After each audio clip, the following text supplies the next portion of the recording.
जी अस्सलाम वालेकुम।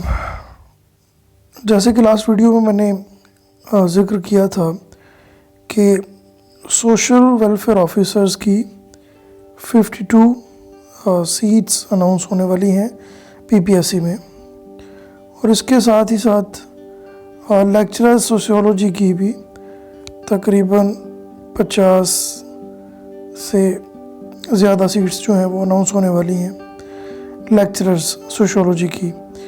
तो इन दोनों सीट्स के लिए, ये इन दोनों डिपार्टमेंट्स के लिए, हायर एजुकेशन डिपार्टमेंट और सोशल वेलफेयर डिपार्टमेंट के लिए सोशियोलॉजी जो है उसके एमसीक्यूज़ बहुत इम्पोर्टेंट हैं लेक्चरर सोशियोलॉजी और सोशल वेलफेयर ऑफिसर्स के लिए। तो उन्हीं एमसीक्यूज़ का सिलसिला हमने पहले भी स्टार्ट किया था जब पहले लेक्चरर सोशियोलॉजी की सीट्स आई थी, और उसके साथ साथ हमने तकरीबन 18 जो हैं लेक्चर्स हैं सोशियोलॉजी एमसीक्यूज़ के।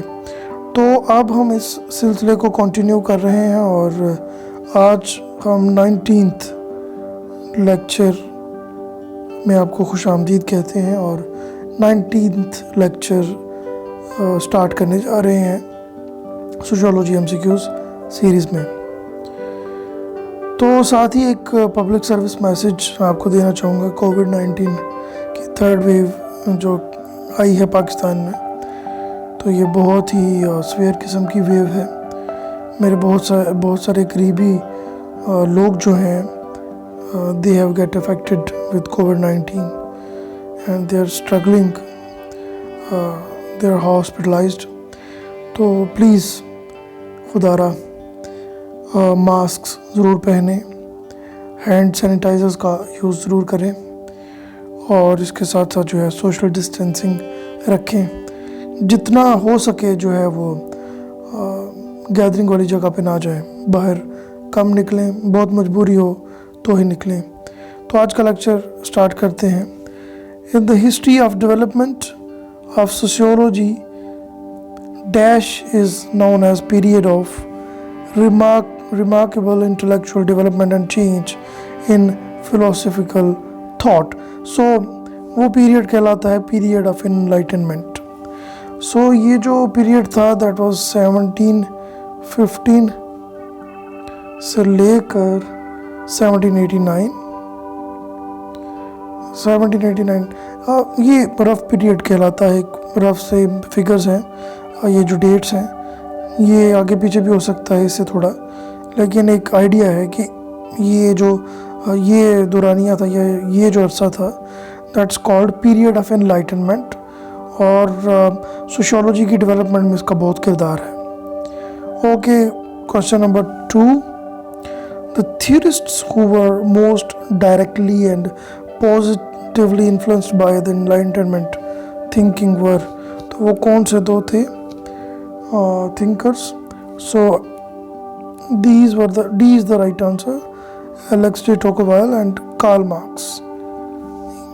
Okay, the next one, the third question, the most extreme form of opposition to enlightenment ideas was, तो वो कौन सी थी? So that was French Catholic counter-revolutionary philosophy. A is the right answer. Okay, आज के जो MCQs हैं these are from classical sociological theory and Auguste Comte के बारे में हैं ज़्यादातर। तो हम जो ये सबसे पहले क्लासिकल सोशोलॉजिकल थ्योरी से ही करेंगे MCQs, उसके बाद सिलसिला चलता रहेगा modern sociological theory and so on. जो डिफरेंट टॉपिक्स हैं उनमें से हम सोशियोलॉजी के MCQs स्टडी करेंगे अगली आने वाली वीडियोस में। ओके जी, question number 4, one of the prominent leaders of French Catholic counter revolutionary philosophy was, तो A is the right answer, Louis de Bonald. He was the prominent leaders of French Catholic counter-revolutionary philosophy. So next question number 5, Dash was greatly influenced by Montesquieu's The Spirit of Laws. Spirit of Laws was a book. Okay, and ये 1748 में publish हुई थी.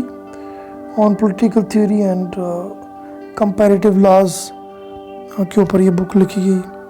Okay, ये जनाब Montesquieu की book थी और D is the right answer.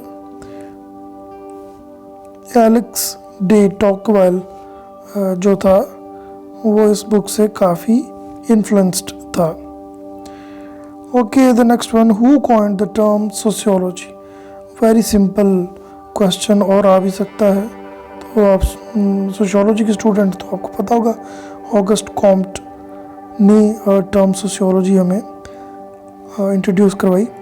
Okay, the seventh question, the scientific view developed by Auguste Comte is known as. So that's called positive philosophy. ये मुख्तलिफ घुमा फिरा के इस क्वेश्चन को पूछा जा सकता है, इसलिए बार बार उसी की रिलेटेड MCQs हैं, उसी के गिर्द घूमते रहेंगे ये MCQs आज के लेक्चर में. Okay, August Comte initially called sociology, तो वो सोशल फिजिक्स बोलते थे इसको, social physics. Okay, the law of three stages is an idea developed by. तो very simple, ऑगस्ट कॉम्ट ने हमें law of three stages दिया था. Okay, Comte developed the law of three stages in his work. तो वो कौन सी वो किताब थी जिसमें उन्होंने हमें the law of three stages जो था वो दिया, तो वो थी the course of positive philosophy. यहाँ पे इन नहीं है, ऑफ है. The course of positive philosophy. और ये बुक 1830 में the course of positive philosophy publish हुई थी. ओके जी, next one, question number 11, the Comte use the term social statics to indicate. तो क्वेश्चन नंबर 11, इसका ए ही राइट आंसर है. एग्जिस्टिंग सोशल स्ट्रक्चर्स को रेफर किया था सोशल स्टैटिक्स में. Okay, the second stage in the law of three stages. तो second stage कौन सी है? तो पहली थियोलॉजिकल स्टेज, दूसरी मेटाफिजिकल स्टेज और तीसरी positive stage. So the second stage is the metaphysical stage. B is the right answer. Okay, the next one, the third stage in the law of three stages is known as. So positive stage या जो scientific stage है उसको हम third stage कहते हैं law of three stages में. Okay, question number 14, Comte's theory of social dynamics is founded on. So question number 14C is the right answer. The law of three stages में ही जो social dynamics है, जो social change है, उसकी बात की गई है. Okay, the next one, question number 15, the idea of social dynamics propounded by Comte refers to. So question number 15 C is the right answer. It talks about social change in society, how society evolved and how social change is important in society. Okay, the sociological perspective developed by Auguste Comte is known as. So question number 16, C is the right answer. Positivism. Use of scientific method and use of scientific laws in studying social phenomenon. Okay, question number 17. Auguste Comte's law of three stages about the development of society include. So C is the right answer. मैंने पहले भी बात की, theological stage, metaphysical stage and then positive stage. This is an evolutionary process जिसमें जो society जो है वो evolve होती है and theological से फिर metaphysical stage में आती है और फिर end पे positive stage में पहुंच जाएगी या पहुंच जाती है. Okay, question number 18, Comte believed that dash could be applied to the study of society and human behaviour. तो न्यूटोनियन इरा था, और न्यूटोनियन इरा के बाद का ज़माना था, मीन्स साइंटिफिक जो डिस्कवरीज थी बहुत पॉपुलर थी, साइंटिफिक लॉज बहुत पॉपुलर थे, साइंस की सक्सेस हो चुकी थी। तो ऑगस्ट कॉम्ट भी चाहते थे कि हम सोसाइटी को स्टडी करने के लिए एक साइंस डेवलप करें, और इसीलिए उन्होंने सोशियोलॉजी डेवलप की।